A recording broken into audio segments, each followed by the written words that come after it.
Welcome to this week's episode of Being Human. I am delighted to say I'm here with Ian Snape. He is the co-founder and CEO of Frontline Mind, and he's also the co-author of Resilience by Design, How to Survive and Thrive in a Complex and Turbulent World. Ian, welcome to the show. Thank you. Thank you. Now, I got connected to you because you wrote a chapter in the Cynefin at 21 book.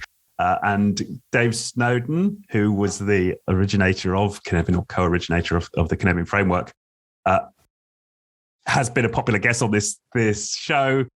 Complexity obviously features heavily in your work. But having just read the book, you've clearly got a vast array of interests outside of complexity specifically. And what with your background, working with CEOs, frontline workers, Marines, you clearly got just a wealth of life experience that I can't wait to dive into in this podcast. And so, let's start with, why this interest in resilience, particularly and at this time. My interest really began around about 10 or 11 years ago when I started trying to understand the decision-making processes of people that operate in high-risk, complex, ambiguous environments. My passions are extreme mountaineering and skiing and outdoors activities, but also leading and working in government. And there was a bit of a crossover there. And I got fascinated by the decision-making process. And that really led me to resilience. It led me to how do those sorts of people make quality decisions? And I really discovered that they're operating from broadly what you'd call a resilient position. They're not operating from a position of stress or fear, or if there is a bit of that in there, it's working for them, not working against them. And that sort of really led me to understand, what are these people doing? How are they putting together their thinking?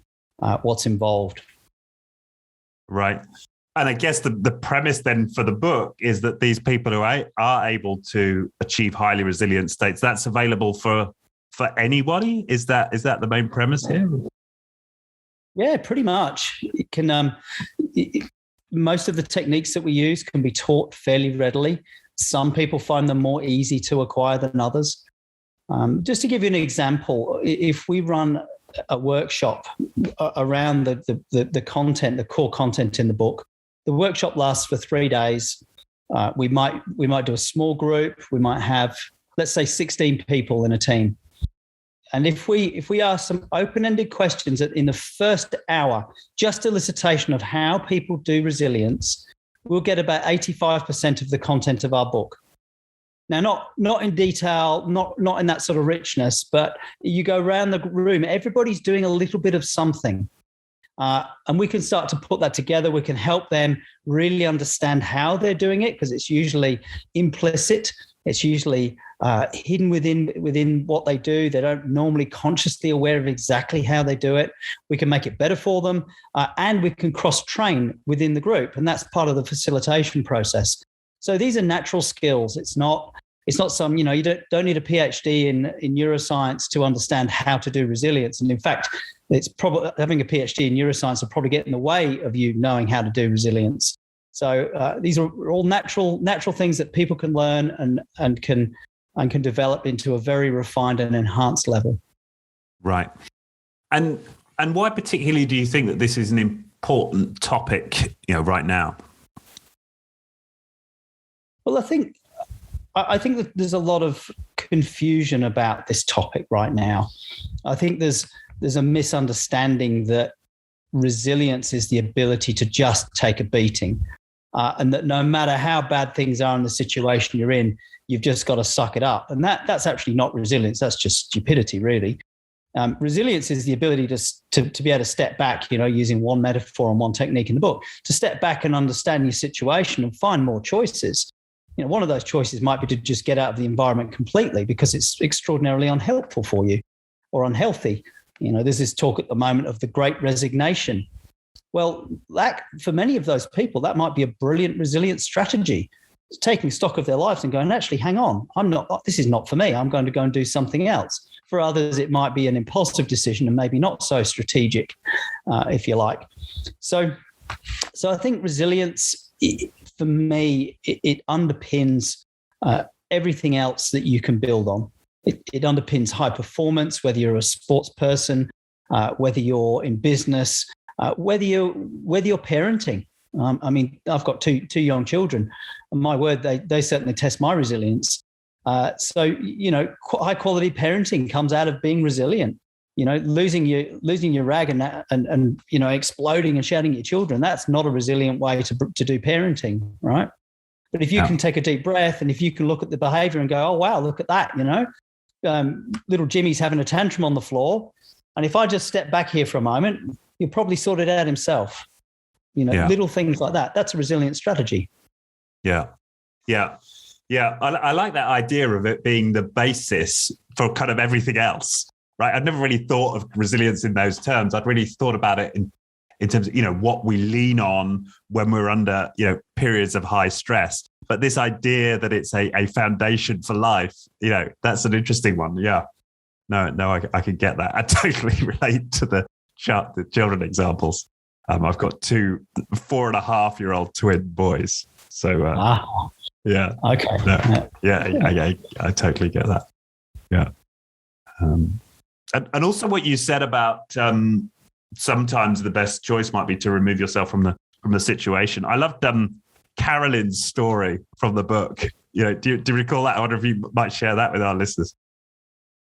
Yeah, I think Carolyns, remarkably creative and great insight, and was, had a very, very tough situation to deal with in a work context, to do with a natural disaster, to do with a bushfire.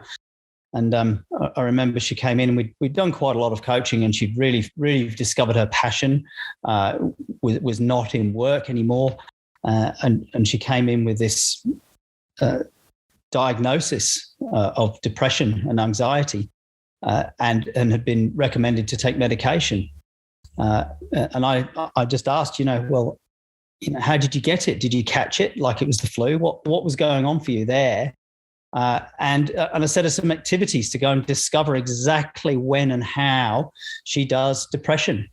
And she discovered it was only when she thought about going back to a workplace that she found threatening. Yeah. I mean, and this is surprisingly common. This is not just a one-off. This is really, really common. We have these responses in our body, and it usually is in the body. It's not some sort of image or sound. It's usually a felt sensation, and it's a signal. And it's a signal to take action to something. And for her, she was really quickly able to identify exactly what it was. We could isolate down that response. And the signal was, don't go back. Go somewhere else, do something else with your life. But that is not a safe place for you to be. It's not an enjoyable or rewarding place for you to be. And although there are consequences for that, she couldn't go back to her workplace, and there's all sorts of consequences. She made the decision and said, yeah, I've got to move on. And it's one of many, many examples where people listen to the signals in their body and they move on. And again, just thinking about some of the demographics, some of the changes, the seismic changes that are happening at the moment in workplaces around the world, where people are saying enough. Mostly this is about the relationship they have with their managers or their employers, and about unrealistic work expectations, just absolutely unrealistic expectations of what can be achieved. And people are walking and saying, no, I'm not doing it. And that, for many, that's a resilient strategy. And I think there's a really important point here, though. And you mentioned earlier, and it's a really common slip. It's so deeply embedded in the language of the way we talk about workplaces. You talked about a period of high stress. And it's like that's a time bound context, or that the environment is stressful in some way. But it's not. Stress is this felt response that some people have. For other people, it's a time of opportunity. And this exact same context, it's how we perceive it and how we internally create our responses to that. So I don't think there's periods of high stress. I think that people might have high stress for a period of time, And other people might describe that as being quite an energizing experience, for example. They might say, yeah, I'm a bit stressed. And you say, is that good stress or bad stress? And they might go, actually, it's pretty good. I like to be, I like to have that bit of edge. I like to have that bit of yada, yada, yada, whatever it is. Yeah. Yeah. And you devote a section of the book to that, how we relate to stress and how we frame it. And that might be, I can see that that's part of the context for understanding resilience is our story about stress. The other thing I liked about Carolyns' story is that you had her go walk in nature and just focus on one sense. Yeah, just talk a bit about why that was important and the sort of context for that as an exercise. Oh, this is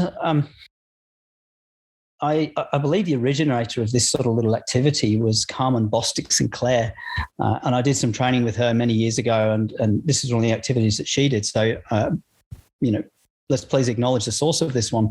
And it was just a really profound experience for me, focusing on one sense at a time and developing an acuity to the world around you by training yourself to be able to switch in to a single channel in the senses and deeply absorb the environment around you. But when you do that, a lot of other things happen. A lot of your internal dialogue, the worry about the world, a lot of other things just disappear. And if you do the activity really well, emotions or the labels that we give to the felt sensations often just drop away, and there is a know-nothing state where you're just perceiving at the level of the senses. So I knew that tasking Carolyn, who loved walking anyway, but tended to get wrapped up in her own head, I knew that she would experience nature in a way that would show her that she actually had no depression at those points in time. She had no experience of depression. And as soon as she had no experience, even for 1 minute, then the chink is broken. Because this idea, and many people still believe this, that depression in particular is a chemical imbalance in the brain. Well, if that's the case, you would have it 24/7 and it wouldn't modulate because it would be controlled by your chemistry. Now, there might be some people out there that do have that. I just have never encountered them in the hundreds of people that I've worked with. So I acknowledge that I've not worked with the entire population, of course, but the people I've worked with have incredible choice and incredible range when they start to understand how these senses are put together into a cluster that we label with a name, an emotional name. So it's a great way for her to discover that she had choice, and where her attention went dictated whether she felt happy or sad or anxious or depressed or a whole range of really quite intense emotions. So it was about training her attention. And that's what she did very quickly. She discovered this stuff for herself, really. Yeah. And then the insight there was that when she then noticed that the only period she felt depressed was when she was contemplating going back to work. And so I suppose that allowed her to bring that signal into relief, right? Because she'd found a way to not experience that threat response the rest of the time. And so she could see it more clearly. Yeah, exactly. And this response generalizes for people very, very commonly. It becomes an all-consuming part of their life because that's where their attention is. Their attention's on the problem. We use another metaphor, particularly in training, where we'll ask people to imagine being on a ski slope. And we get them to imagine they're skiing down on a beautiful sunny day, and they can imagine the flow. And even if they don't ski, they can imagine the movement and floating down. And then we start to introduce a forest.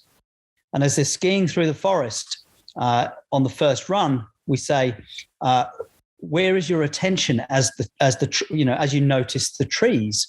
And we're leading them, of course, to notice the trees. And as they notice the trees, they find that they ski into the trees because our attention goes and orients us, right? So it's a metaphor, but it's literally what happens. And then we get them to imagine again, and for people that ski or people that we might be coaching when they're skiing, this becomes real. You say, now imagine you're skiing down the slope again, and this time ski to the light. and the focus is on skiing to the light. And people will find a pathway through all of the problems and the trees if they're oriented towards skiing to the light.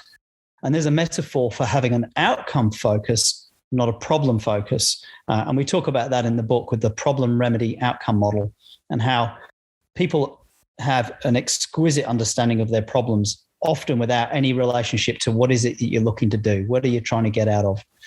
And that's where an outcome focus can really help. Yeah, and I noticed that the questions that you were using, and they seem to be inspired from clean language, which is something we've talked about on the podcast. Am I getting that right? Oh, absolutely. Clean language is a next level art form in coaching and conversations. I've got to say it is at the surface level, it is extremely simple. There are basically 9 questions. To use them in context, to use them with rapport, and to use them artfully is extraordinarily helpful, either in a coaching context or a team context. These are questions that allow you to ask something of somebody without leading them in their thinking. They're called clean because our stuff doesn't contaminate their answers. And if I thoroughly recommend that your readers go and find a couple of the really good people in the world who teach clean language. We acknowledge James and Penny in the book, and also Caitlin Walker. They've trained me, and again, I'd like to acknowledge them. They are incredible trainers, and they've highly influenced my approach to resilience. And in fact, in the very first chapter of the book, we allude to the fact that the way that we've uncovered a lot of these patterns of resilience have been through clean language questions. So instead of leading people to tell us how they might do resilience, that would be probably colored by our own experiences of how we do it. We ask clean language questions and now unpack the metaphors that people naturally give us. And that's how we discovered some of the strong patterns that people use. And many of those were already known from other things that we've done. So we were able to sort of get a bit of a flavor for what's most popular. What do people really do under pressure, in complexity, or when things are really high risk or dangerous? How do people do this? So that was an important methodology for us. Yeah, and we've had Judy Rees on the show on one episode, and she's one of the leading clean practitioners. Judy's fantastic as well. Yeah. She does some really good stuff. And applying that in a virtual world, she's got a niche running there with some of that as well. Yeah. So give us an example of a clean language question you might use to help people understand, how they can be more resilient.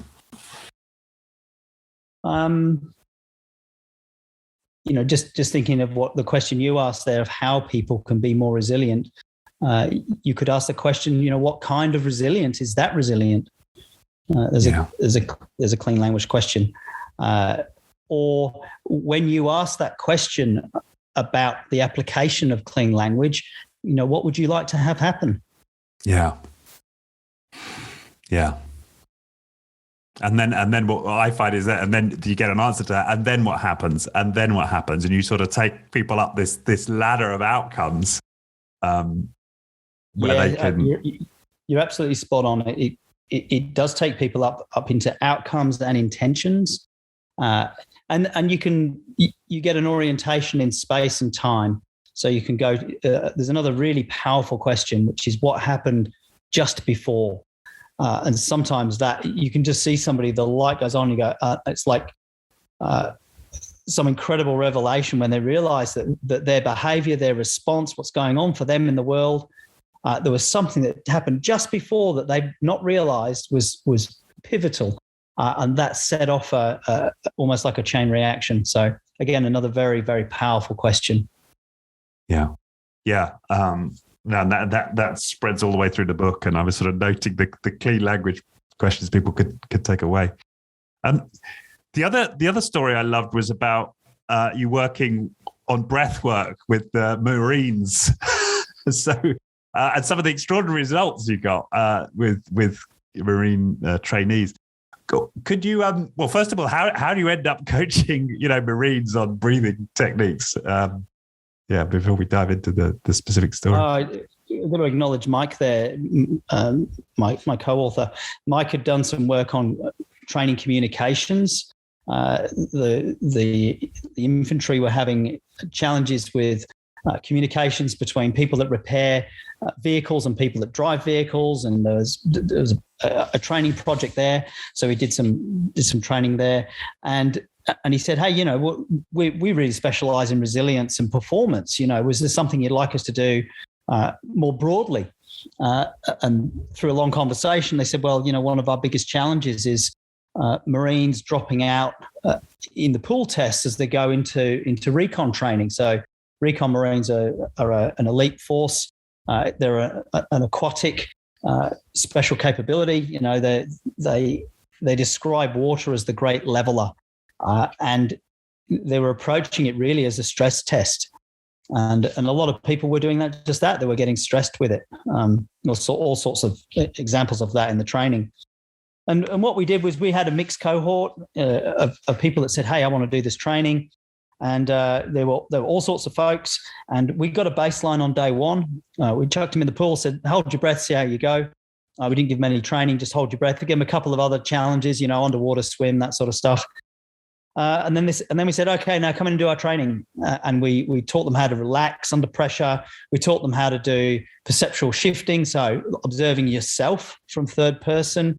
Taught them how to switch off internal dialogue and experience internal silence. And a couple of really simple breath hold things might have been 15 minutes of instruction in actually how to do breath hold. That wasn't the real focus of our training. And then we kept repeat testing them. And I think what was incredible, and this shocked some of the participants, some of the recon trainer in the room and some of the really senior guys, they were already quite good at breath hold. They could do 2 minutes, 2.5 minutes, reasonably consistently. Particularly some of the younger Marines, maybe didn't have that sort of confidence. 30 seconds, and they're coming up and they're gasping for breath. And we teach them to relax, and we teach them to be able to be present with that stressor, as it were, the sort of words that they use. And they were able to just go, "Actually, I don't have to be stressed here. This is a relaxation test. This is just about relaxation." And some of those guys got better and better and shocked themselves. We had one guy went from 30 seconds to over 3 minutes. And, he learned in the space of a few days, nearly a 3.5 minute breath hold. And to see a really young, underconfident Marine, eyes wide, discovering that he could do this was amazing for us. It was just so rewarding. And I've got to say, there was such a great bunch of people to work with, really engaged, really switched on, asked great questions. And it was a real privilege to work with those guys.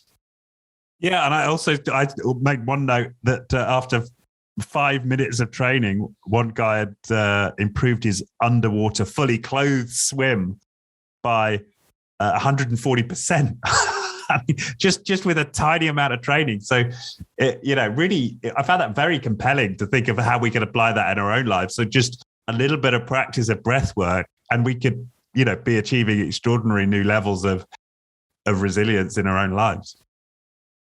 Yeah, there's a common pattern with that guy, and this has happened twice in the last 2 weeks with some clients that I'm working with, and it's many, many times over.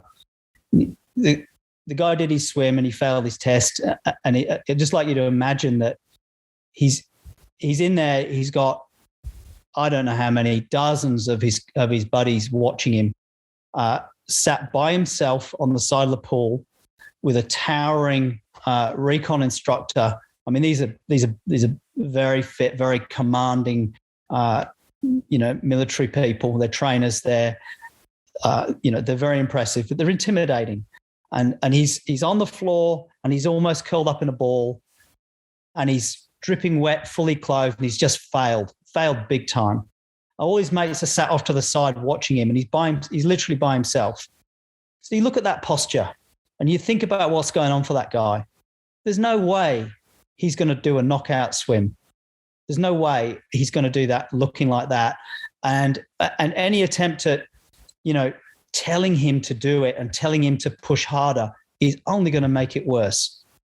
Okay. So we got him there, stood him up. I got permission, I was called over by the instructor and said, hey, if you want to do something, show us what you can do with this kid. So we get him over and I said, hey, I've just been invited to come and help you. Do I have permission to coach you for a few minutes so that you can go back in? And he goes, yeah, sure.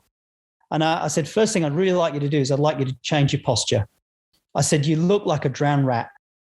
And I said, we're having a bit of fun, we're getting a bit of laughter, and I get him to just change his posture. I said, okay, shoulders back. No, just like that. So adjust his posture. I said, no, breathe. Okay, now relax. And this is a minute. This is quick.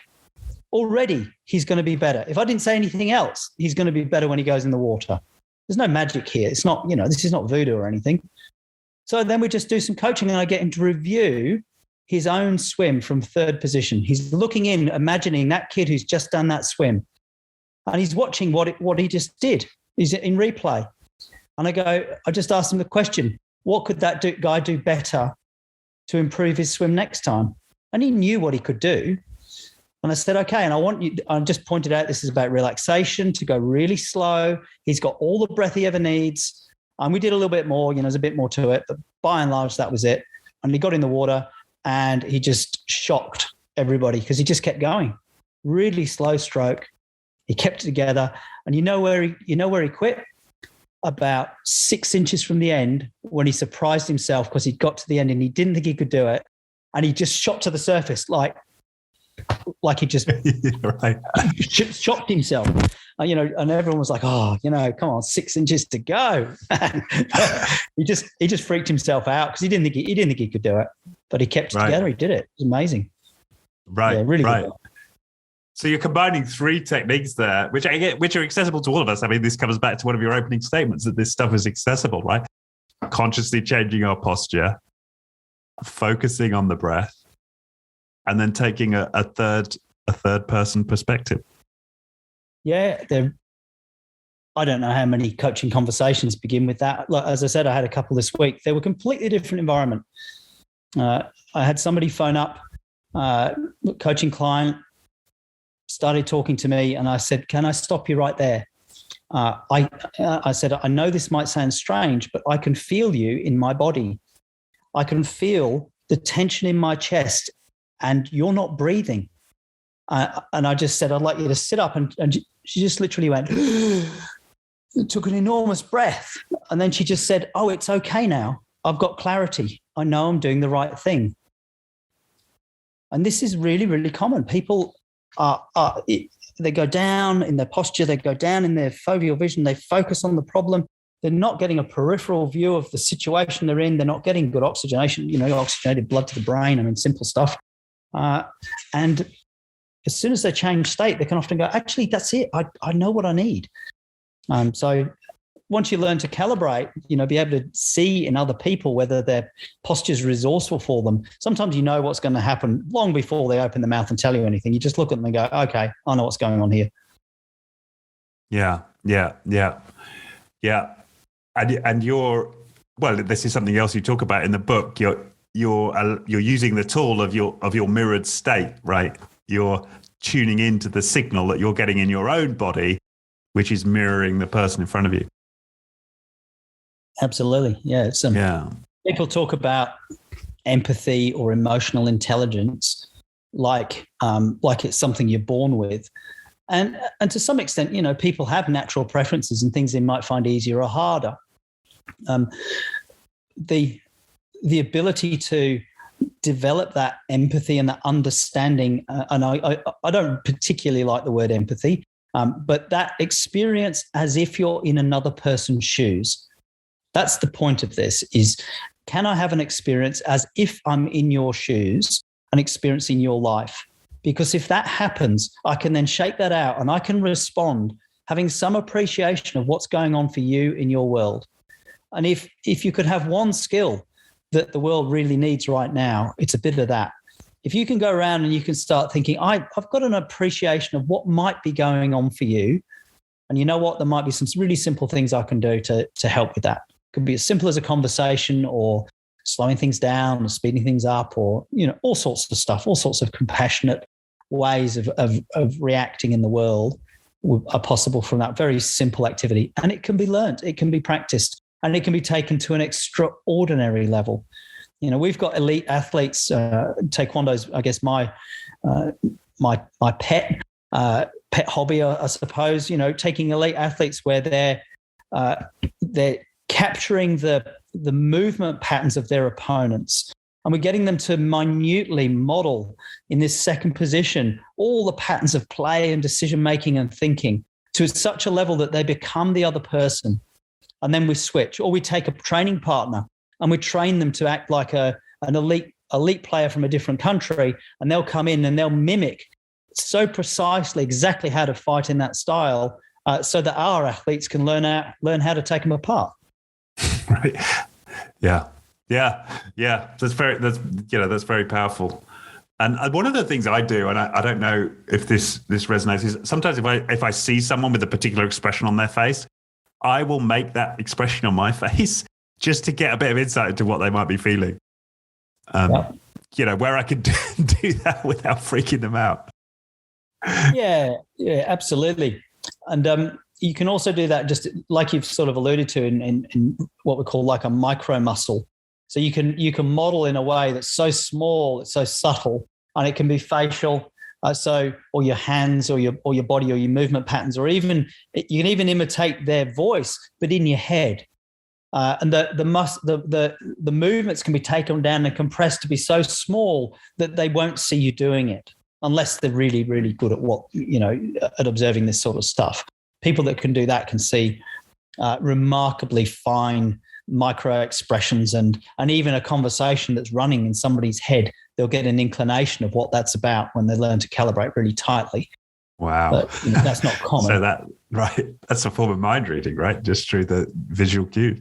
Yeah, look, I wouldn't really go to mind reading, but they, this is the basis of tarot reading. This is how they get a sense for what's going on for you. They learn to read your non-verbals and your sub-vocalizations. There's a lot of movement when you're talking in your head that I've no luck with me, because mostly I switch off and I go blank and there's no one home. So, but that's again, another skill you can learn. But they can pick up really subtle stuff with their questioning. That's how they do what they do. It's how illusionists and manipulators and, power selling and all that sort of stuff, all those manipulative ways of getting inside somebody's head. That's what they're doing. It's nonverbal sensory acuity taken to a very fine level. Right. But in terms of us using that for good, in terms of understanding what people are going through and helping them to find their own resilience, that can be a technique. Yeah, absolutely. Yeah, absolutely. Yeah. Now, the other thing I like, which and this is what I love about the book, right, is just it's peppered with very simple techniques that you can try in a couple of minutes whilst you're reading the book. Which I love. It's such a sort of low bar to start trying stuff, because often with these styles of books, you'll get to the end of the chapter and there are all the things you've got to try, and they're all half an hour long, and you're like, oh God, well, all right. But these are, so that's just something to note, really. I love that. But one of them was the soft tongue. Tell us about the soft tongue. So, for thousands of years, people, yogis, religious practitioners have been looking for ways to reach enlightened states, or reach flow states, or experience silence. And there are lots of different sorts of techniques that can do that. One of the most powerful, and yogis sometimes do it in different ways, is to relax your tongue. What we think is happening is that when we speak, obviously the tongue moves. But when we speak in our head, it's like the tongue moves a little bit to mimic as if we're speaking out loud. If you stop that movement, and the easiest way to do it is to allow it to go soft into the bottom of your palate, just let it go completely soft, drop in the bottom, and most people experience silence. And when they don't experience silence, the tongue started to move again and their attention's gone. So again, it can be trained. And it can go from we know people that have never experienced silence in their heads, never. always constantly talking, their voice or other voices. And this is common. This is not some mental illness. This is part of the human condition. And other people have never heard a voice in their head. Total silence. They have no idea what you're talking about. Oh yeah, absolute silence. Yeah. And they look shocked when you describe it. Born yogis, born enlightened, born in the stillness. One woman in training recently, she's looking at everybody and she says, "Oh, I think there's something wrong with me because I don't do that. I don't have any sound in my head." And we're going, well done, congratulations. That's actually really helpful. Most people are trying to shut this stuff off because it just, we call it a left brain interpreter. Well, I'll say Michael Gazzaniga does that. And, there's this narrative that often runs and people think that that's their thinking. It's not their thinking. That's the commentary about their thinking.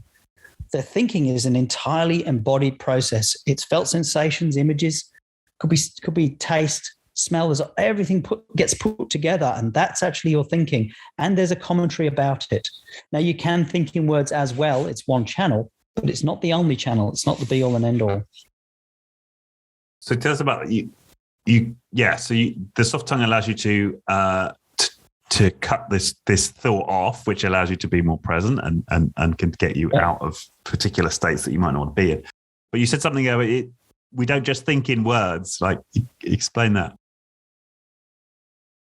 Well, I guess there's a couple of really good books that have studied this from the neuroscience of the way that thinking occurs. But what tends to happen in Western society is that we compartmentalize and we place an inordinate amount of attention on the left brain interpreter, this left brain part that provides a commentary, a rational explanation for everything else that's going on. It could be images. It could be a lucid dream. It could be a waking dream. But this left brain interpreter is trying to rationalize it and make sense of it and give a narrative for it. Or it could be a sensation in your body. It could be literally a gut feeling, a gut instinct in your gut that is telling you something, but it's in another language. It's a different kind of communication. So this thing might be trying to make sense of that. Now, if we've got this really strong relationship with our unconscious, then that can be a fantastic dynamic because it can be super supportive. It'll go, hey, look, I've got this feeling, I've got this sensation. What's that for? What's going on? And you get to understand what these signals are about. Or, and again, this is very common in the West, we overdo the analysis and go, oh, it's just a feeling in my, I've got butterflies in my stomach, but everything's going to be okay because I can see that it's going to be okay. And you can talk yourself around. That rational brain takes over, and it suppresses the unconscious, the other part of self, which is really doing the thinking. So one of the key things that we're trying to get across in the book is to switch that balance, put it back into some form of, and I'm going to use the word harmony, but I don't necessarily mean harmony. You want to have a really productive relationship between the conscious and the unconscious, between the narrative, the words, and it could be images or it could be felt sensations. You want to have all of this working together.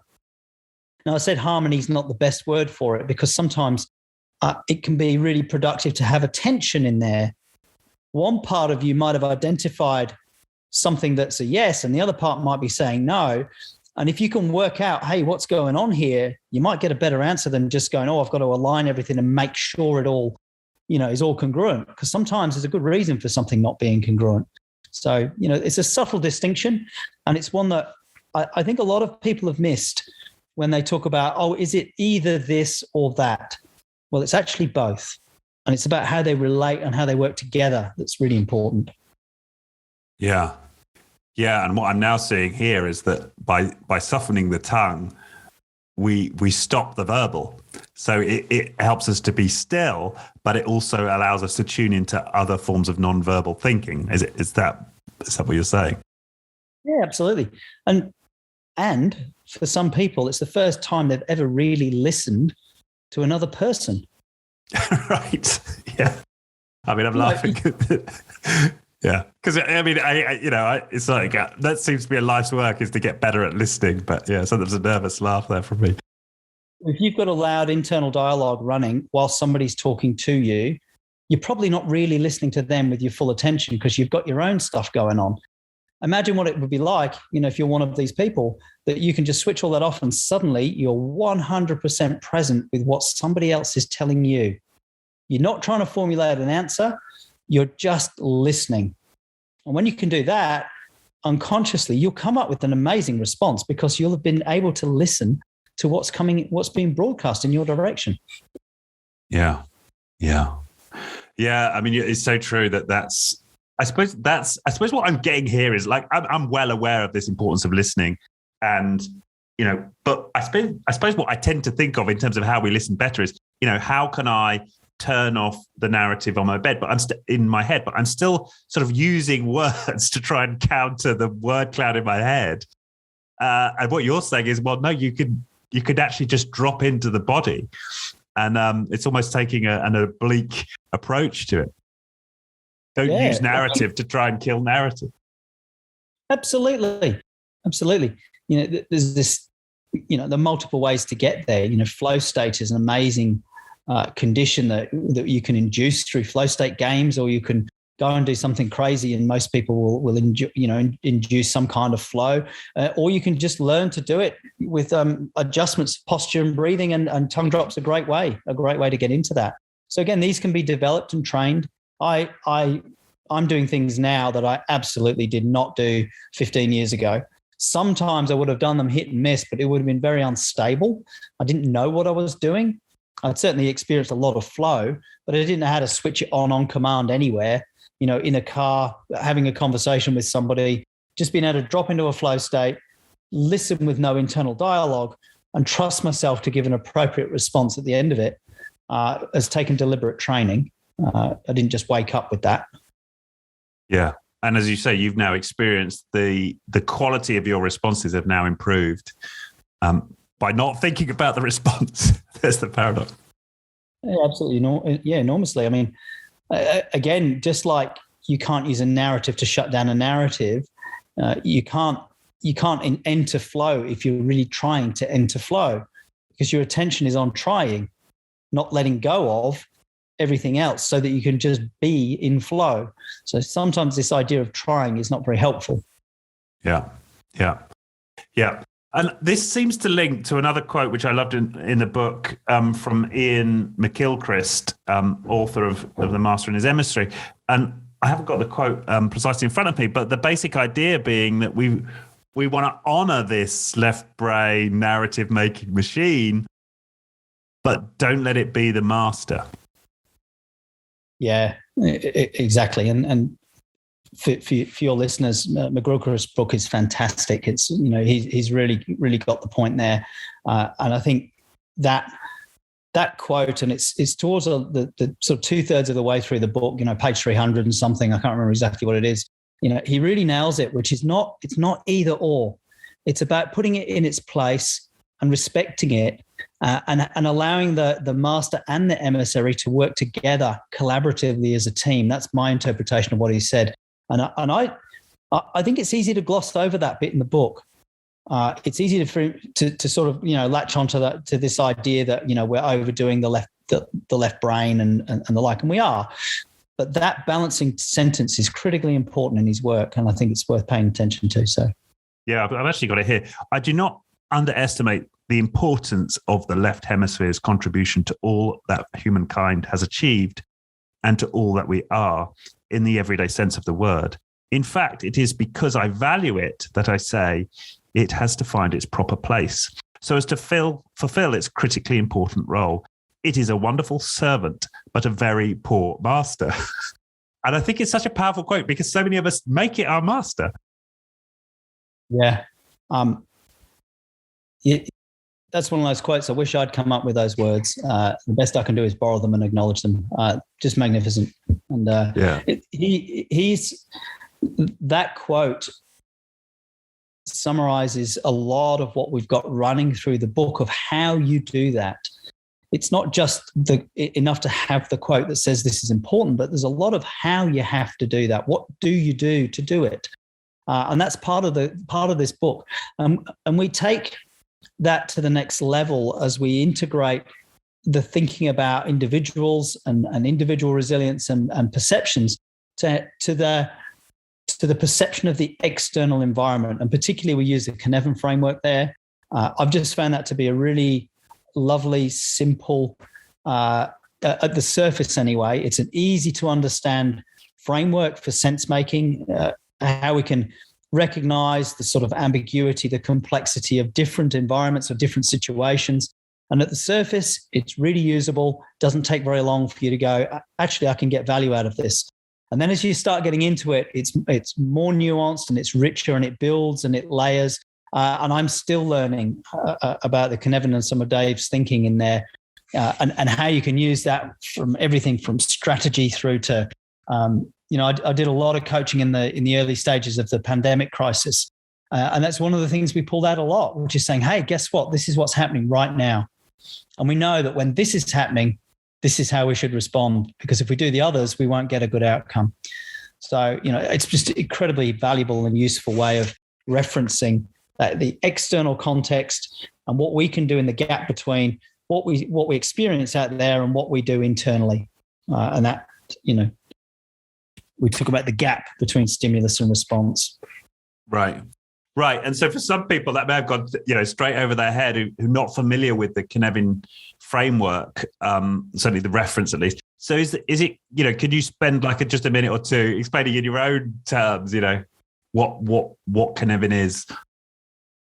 Yeah, look, there are essentially 5 domains in Kinetic, and some of the words have changed a little bit over the years. It's an evolving framework. In the bottom right corner, there's the domain we call clear or obvious. This is where stuff is just that. It's obvious. Most people will go, oh, yeah, I know what's going on here. And the answer is really simple.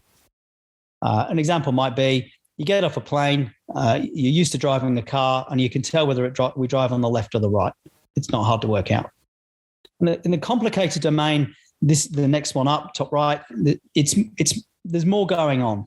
This might be some quite detailed mechanical systems. It might be building cars in a factory. It's still predictable, but there's a lot going on. You need to be an expert to understand the system. And it lends itself to analysis. And then there's another domain, which is complexity. And in complexity, it is not predictable in the sense of cause and effect. And that's because there are feedback loops, a murmuring of birds, swooping through the sky. They've got a pattern. And if you're a hawk, you might be able to predict some of the movements in the patterns. But it's complex. You can't tell where the birds are going to be in an hour's time. But there are patterns there. Now, a lot of human behavior is in complex.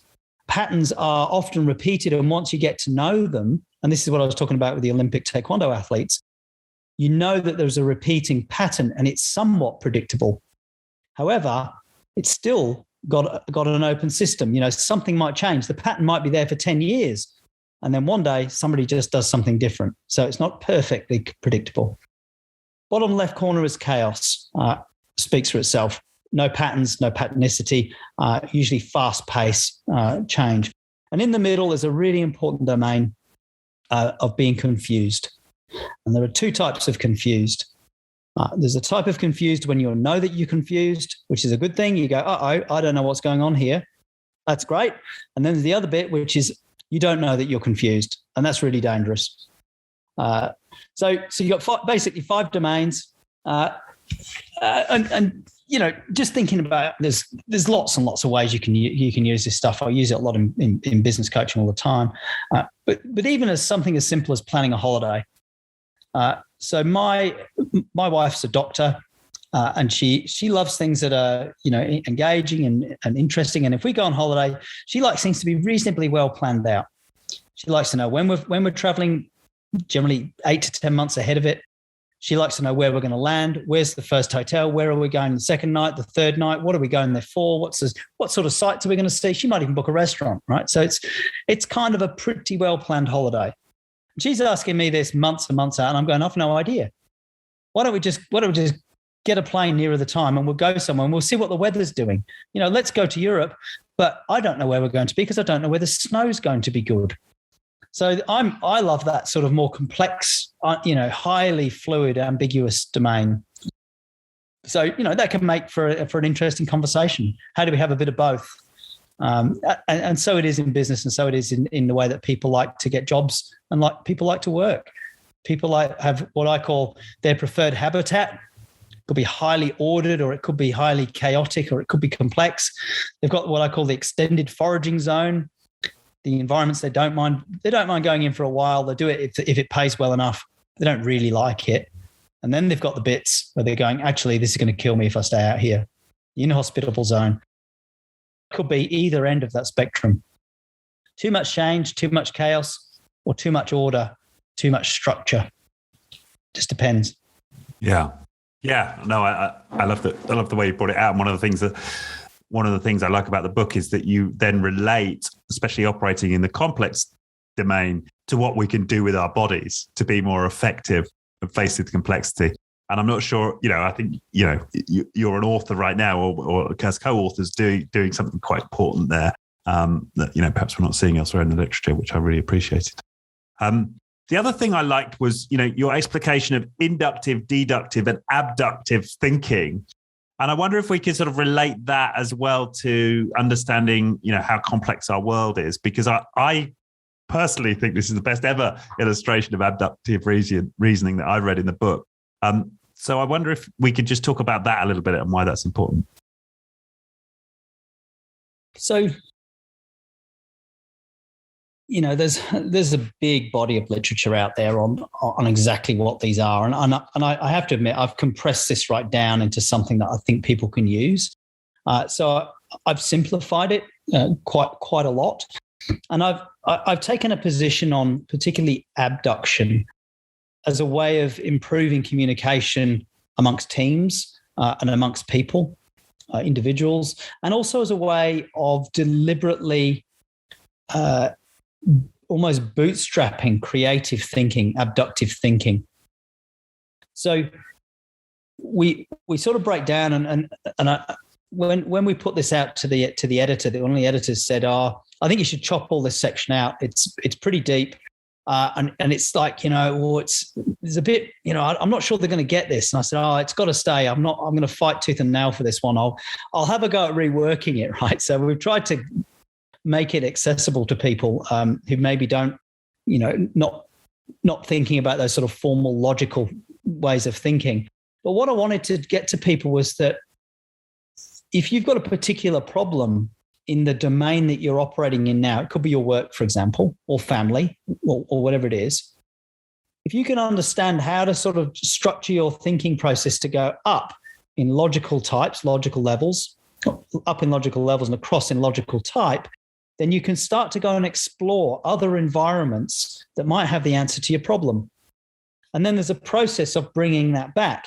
Now, serendipity, or spontaneously just having a bright idea, I could do this.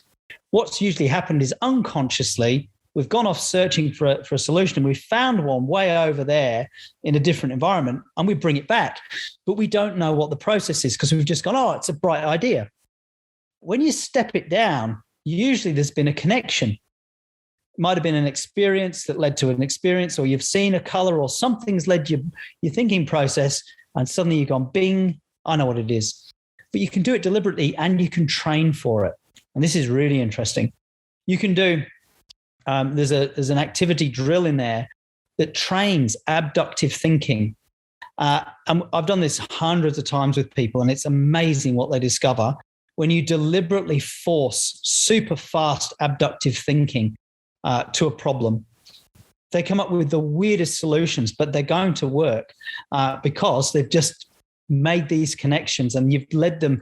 You lead them often through metaphor, but the brain is tracking for that solution as it goes. It's remarkable. It's worth having a go. Lots of fun.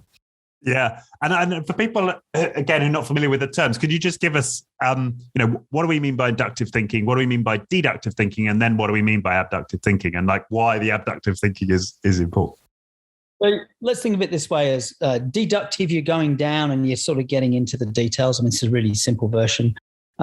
Inductive, you tend to go up, and this is the thing where I talk talk about my favorite piece in the whole book is, I think it's pages 100 and 101, where we talk about the deductivist turkey.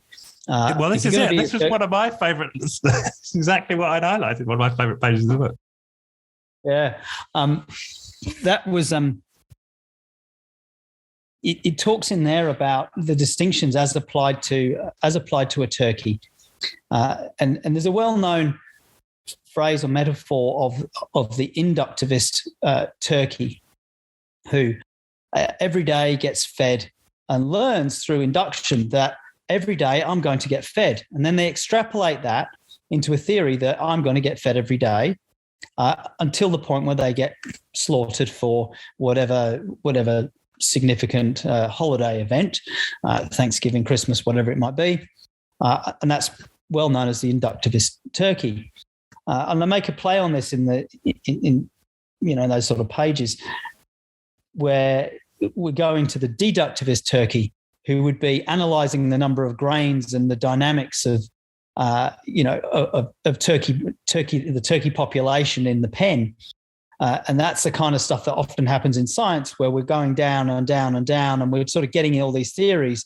We're not really integrating anything or really appreciating everything that's going around, or in fact, how that relates to broader context, which is where abduction comes in, which is that ability to step outside of your immediate analytical thinking or your inductivist thinking and make connections. And in this case, we link a whole range of the techniques into a sort of fun story about the abductionist turkey who survives.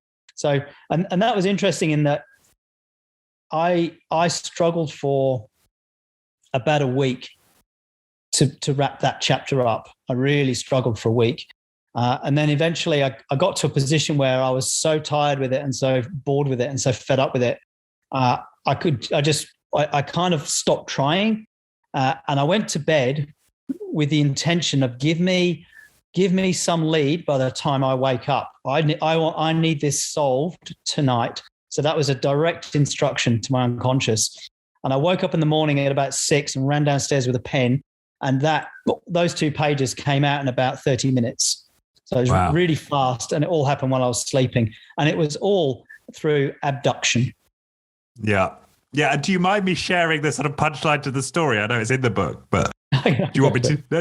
So the abductivist turkey looks over at the chickens and asks himself the question, why do these chickens get killed every 6 weeks, right? So he's stepped out of his immediate, parameters and switched to a different context. And then the insight he's got from looking over there and said, oh, well, hang on, maybe we're going to suffer the same fate. And, the inductivist and the deductivist over here are both wrong. Yeah. Yeah. I think, I do think there's a lot of that goes on. And what I mean by that is I think that there's a lot of people in environments where they're suffering or they're going to suffer, and they're thinking about their environment, but they're not really thinking outside the square. They're not deploying some of those empathy skills with other people, those looking around the world and going, hey, look, that's happening in that country over there. Oh, well, it's not happening. It's not going to affect me because it's not in my country. But in fact, the same patterns do, the same patterns of tyranny, the same patterns of exploitation. We don't take personal responsibility for something that's happening over there. We don't have the connection to that. But in fact, it can happen to us. And when we start thinking differently and more holistically, I think it gives us a lot more opportunities and choices about how we respond in our environments and how we might sort of operate more as in a connected way, in a connected whole. So we start talking in this book a bit about ecosystems and a little bit about connections, but that's something to follow up in another writing. Yeah, it reminds me actually of a guest on the podcast, Jack. I'm blacking on his surname, but he one of the things he would encourage with his staff is to go to conferences, but not in their industry, right? Go, just as potentially another way to simulate abductive thinking, right? Is get out of your context. Brilliant. That is absolutely brilliant. If I've worked with some big utilities as an example.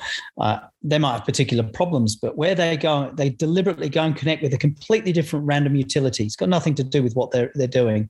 Or they go out to the space industry, or they go out somewhere else, and they'll go and make some connections and say, hey, we've got some problems. We'd love to know what you guys would do with this. What a brilliant way of working. What a brilliant way of just putting your hand up and saying, hey, we've got something. We'd love to hear ideas from you guys way over there. What would you do? Yeah. Really opens up. Yeah. And I think because it's a similar process, similar problem, but in a different domain, you get to sort of let go of all of your normal assumptions and look at the problem afresh. I think that's it. And you might find this with coaching is that the same. You're coaching across a number of sectors, so you get to join dots, for similar sectors. And we hold executive roundtables often, and what we'll find is that people often value being brought together with people from totally different sectors. And I'm just thinking now that is, again, another way, not that I was consciously doing it, of stimulating abductive thinking. That's exactly what you're doing. And it's, it is absolutely fantastic. And you're right. And, some of what we're doing with Frontline Mind is providing a common platform, a common way of communicating, common way of thinking, but then connecting people who apply those in radically different ways. And we're forming networks, even to do with recovery in frontline agencies, setting up peer support networks, linking police, prison, and ambulance, and healthcare and nurses, so that they can share knowledge of how to recover from a critical incident or a mass casualty event or whatever it might be. So getting people to connect and share is extremely resilient for them as individuals, teams, and as organizations, and for society, actually. Yeah. No, very good. Good. Well, okay. Well, we've been going for an hour now, and I'm sure we could go for another hour. There's so much. It's like a Bible, this book. It's interesting in that you sort of seem to go deep, and broad, right? You seem to take quite deep dives in these different sort of vectors of resilience, you might say, and you cover, a huge swathe of ground. Yeah, well, yeah, thank you. That was very much the intention. I wanted to bridge out from what I discovered from practitioners and from the training and experiences I'd had, and really deep dive into the science. And pretty well connect to everything I could find that had ever gone before, that, where those nuggets have been identified, but then often forgotten or not really brought into a practical whole. So that was part of the intention. And as you said, it was designed to be a manual. You could sit it on your coffee table, you could open up a page and enjoy one page, or you could use it to go and solve a problem in your life, or apply it in a team context, or really have this practical manual to keep referring to. Yeah. And a beautiful book. I mean, that's the other thing. It's just full of pictures and beautifully illustrated. It's quite an unusual in that respect. Yeah, just worth noting. Was that intentional to use a lot of pictures? Yeah, we our agent, when we put together a pitch for this book, it was beautifully crafted pitch. It was all illustrated. It was in full color. It really showed some snapshots of the book as exactly as we wanted it to be, like looking like that. And he got 16 rejections by publishers saying it's going to be too expensive to produce. We can't touch it. It's full color. And then we finally got him high enough up in Wiley, and the Wiley people said, "Okay, we love it. We'll have it. We really want to support this. We'll do it." You guys go knock your socks off. So again, big shout out to Wiley. They've been incredible. Without their support, this book would not be there. No question. Brilliant. No. Wonderful. Okay. Well, thank you once again, Ian.